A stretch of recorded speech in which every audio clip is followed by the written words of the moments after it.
शिवसेना उद्धव बाळासाहेब ठाकरे, खासदार संजय राऊत यांनी पत्रकार परिषदेत पंतप्रधान नरेंद्र मोदी यांच्यावर जोरदार टीका केली आहे. त्यांनी थेट मोदी फेसबुक प्राईम मिनिस्टर अशी सणसणीत टिप्पणी केली आहे. या पत्रकार परिषदेत राऊतांनी देशातील सध्याची राजकीय परिस्थिती, सोशल मीडियाची भूमिका, केंद्र सरकारची धोरणं आणि विविध राष्ट्रीय मुद्द्यांवर आपली सडेतोड भूमिका स्पष्ट केली. अलीकडील राजकीय घडामोडी आणि सोशल मीडियावरील वादांच्या पार्श्वभूमीवर करण्यात आलेली ही टिप्पणी सध्या चांगलीच चर्चेत आहे. अशाच ताज्या, महत्त्वपूर्ण आणि विश्वासार्ह मराठी बातम्यांसाठी आवाज माझा ऑफिशियल आत्ताच सबस्क्राईब करा. व्हिडिओ आवडल्यास लाईक करा, जास्तीत जास्त शेअर करा आणि तुमचं मत कॉमेंट करून नक्की सांगा. खिलाफ जिंदाबादच्या घोषणा देत जंतर मंतर सह संपूर्ण देशात रस्त्यावर उतरून आंदोलन करायला लागला तो शिक्षण खात्याच्या कारभाराविरुद्ध. शिक्षण खातं हे कोणत्याही देशासाठी एक भक्कम तरुणांची पिढी घडवणारं खातं असतं. कोट्यावधी तरुणांचं भविष्य त्या खात्याशी संबंधित असतं आणि तिथेच वाळवी लागली आणि मोदींना माघार घ्यावी लागली. मोदींचा पराभव केला तरुणांनी. त्याच्यामुळे नरेंद्र मोदी यांच्या मनामध्ये असं आहे की या खात्यासाठी एक दूरदृष्टीचा, उच्च शिक्षित, चांगला प्रशासक असलेला नेता नेमावा आणि या क्षणी देशामध्ये उत्तम शिक्षण मंत्री कोण होऊ शकेल तर त्याचं नाव देवेंद्र फडणवीस आहे. हे नरेंद्र मोदींनाही माहिती आहे आणि दिल्लीतली जी माझी माहिती आहे त्यानुसार प्रधानमंत्री मोदींनी या संदर्भात राज्याच्या मुख्यमंत्र्यांशी चर्चा केली की तुम्ही केंद्रात येऊन मनुष्यबळ विकास मंत्रालय, त्याला शिक्षण खातं म्हणत नाही तर त्याला HRD मिनिस्ट्री म्हणतात आणि खूप मोठं खातं आहे. पहिल्या 5 खात्यांमधलं ते खातं आहे, डिपार्टमेंट आहे. मनुष्यबळ विकास खात्याचं जबाबदारी आपण घ्यावी अशी त्यांना मोदींनी सूचना केलेली आहे. ही माझी माहिती आहे. कोणी कितीही इन्कार केला तरी माझी माहिती पक्की आहे. पण काल आपण जर बघितलं अमित शहा यांच्या भेटीसाठी सुमित्रा पवार असतील, एकनाथ शिंदे असेल, जसं महाराष्ट्रामध्ये जर देवेंद्र फडणवीस दिल्लीमध्ये गेले तर महाराष्ट्रामध्ये मुख्यमंत्री म्हणून कोण बसेल? बघा, मुख्यमंत्री देवेंद्रजी केंद्रात गेले तर मुख्यमंत्री कोण हा प्रश्न येत नाही.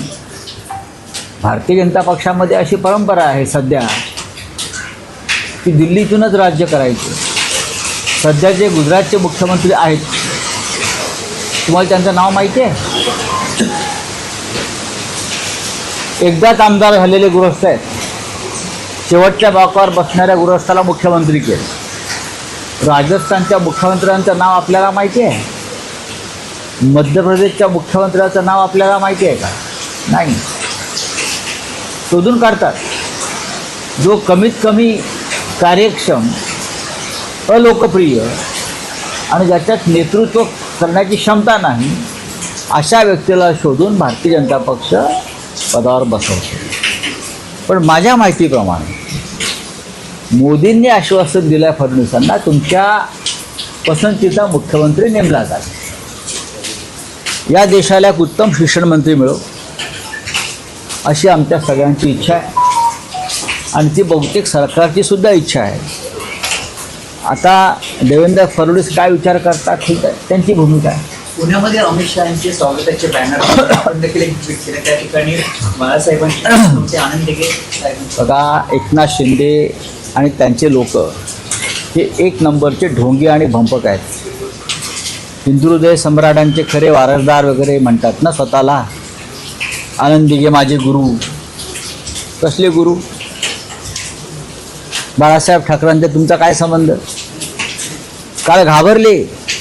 अमित शहा एक तर काळोखात आले 2 वाजता घाबरून जनतेला आणि त्यांच्या स्वागताच्या बोर्डावर आपण स्वतःला अमित शहाच्या कृपेनं दिलेल्या शिवसेनेचा प्रमुख मानता ना. त्या फलकावर स्वागताच्या बाळासाहेब ठाकरेंचा फोटो नाही. स्वतःचे जे गुरु आहेत आनंद दिघे त्यांचा फोटो नाही. का भीती वाटते? मालकाने सांगितलं आहे ना बाळासाहेब ठाकरेंचा फोटो लावायचा नाही म्हणून. हे दिसलं ना काय, पुण्यामधल्या कुठल्याही होर्डिंगवर एकनाथ शिंदे यांच्या पक्षाच्या बाळासाहेब ठाकरेंचा फोटो नाही, आणि त्यांचे गुरु म्हणून जे मिरवतात दिघे साहेब म्हणून, त्यांचाही फोटो नाही. हे ढोंगी लोक आहेत, डरपोक लोक आहेत, अमित शहाला घाबरतात. नरेंद्र मोदी असतील, अमित शहा असतील, हे लोकसभेमध्ये बोलताना दिसत नाहीये. जे नरेंद्र मोदी आहेत ते इंस्टाग्रामवरून आता संवाद साधायला सुरुवात बघा करतात. की हेच लोक माननीय उद्धव ठाकरे साहेबांना फेसबुक नेता म्हणत होते. कोरोना काळामध्ये खरं म्हणजे बाहेर पडण्यास मोदींनीच बंदी घातली होती, आणि माननीय उद्धव साहेब फेसबुकच्या माध्यमातून जनतेशी संवाद साधत होते, मार्गदर्शन करत होते. तेव्हा त्यांच्यावर टीका करणारे कोण? हे तुमचे प्रधानमंत्री मोदी, आता जे पळून गेले ते एकनाथ शिंदे, देवेंद्र फडणवीस. मग आता गेले काही दिवस नरेंद्र मोदी आहेत कुठे? फेसबुकवरच जनतेशी बोलतायत ना, आणि काम करतायत, विद्यार्थ्यांशी संवाद साधतायत. हे सुद्धा फेसबुक प्राईम मिनिस्टर आहेत. राम मंदिरामध्ये दानचोरीचा वृत्त आगीवरून मोठी करत, जसं अयोध्यामधील राम मंदिरामध्ये चोरी, काल राज ठाकरे देखील एक आपल्या भाषणामध्ये म्हटलं की सिद्धिविनायकमध्ये देखील 18 कोटीची दानपेटी. खरं आहे ते. सन्मान्य राज ठाकरे यांनी जो स्फोट केलेला आहे त्याच्यामागे फार गंभीर प्रकारचं सत्य दडलेलं आहे. जेव्हापासून शिंदेंच्या हातामध्ये तिजोरीच्या चाव्या आलेल्या आहेत सिद्धिविनायकाच्या, त्यांच्या माणसांच्या हातात, तेव्हापासूनच चोरीचं प्रमाण फार वाढलेलं आहे. बोले हिंदी में क्या है? राम मंदिर पे जो है एफआईआर दर्ज किया गया विपक्ष के ऊपर। किसके ऊपर? विपक्ष के ऊपर दर्ज किया गया एफआईआर। क्यों भाई, क्यों? राम मंदिर चोरी का मुद्दा उठाना ये अपराध है क्या? चोरी किसने की? बीजेपी के लोगों ने की. चंपत राय किसके आदमी है? बीजेपी का आदमी है. अनिल मिश्रा किसका आदमी है? बीजेपी का आदमी है. गोपाल राय कौन है? बीजेपी का आदमी है. नृपेंद्र मिश्रा कौन है? बीजेपी का आदमी है. उनके ऊपर एफआईआर नहीं है. 1400 करोड़ का घोटाला हुआ है राम मंदिर में. 500 करोड़ की दानपेटियां, दानपत्र चोरी हो गए. बड़े मछली छूट गई, छोटे छोटे बच्चों को अरेस्ट किया. और हमने ये मुद्दा उठाया संसद में और संसद के बाहर, तो हमारे ऊपर एफआईआर लॉन्च होता है. शर्म नहीं आती है लोगों को? ये राम के लुटेरे हैं, राम को लूट रहे हैं. राम 14 वर्ष वनवास में गए, तब राजा भरत ने उनकी पादुका संभाल कर रखी 14 साल तक सिंहासन पे. वो पादुका की चोरी किए लोगों ने. सीता माई का मंगलसूत्र चोरी हो गया वहां से. राम के आभूषण चोरी हो गए और हमने आवाज उठाया, तो हमारे ऊपर आप एफआईआर दर्ज करेंगे, ठीक है, देख लेंगे. सिद्धिविनायक तो चोरी हुई है, इसके बारे में क्या बोलूं? सिद्धिविनायक में नहीं, देश के पूरे मंदिर में चोरी हो रही है, और सभी मंदिर बीजेपी के कंट्रोल में है. सब तिजोरी की चाबियां मंदिर की जो है ना, ये फडणवीस और मोदी जी के लोगों के हाथ में है. चोरी चोरी हो रही है भगवान के घर में. चलिए, सामना में आपने लेख लिखा है, फडणवीस की अफसारी की है, उनको दिल्ली जाने का है, किस तरह से? हाँ, तो मैंने सच बोला है, पहले भी बोला था कि देवेंद्र फडणवीस इस देश के अच्छे एजुकेशन मिनिस्टर बन सकते हैं.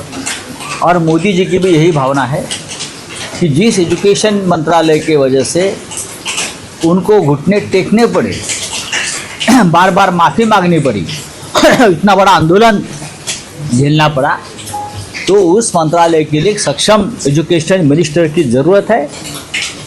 और आज इस देश में एक ही व्यक्ति है जो शिक्षा मंत्रालय यानी HRD मिनिस्ट्री संभाल सकता है, वो है महाराष्ट्र के मुख्यमंत्री देवेंद्र फडणवीस जी.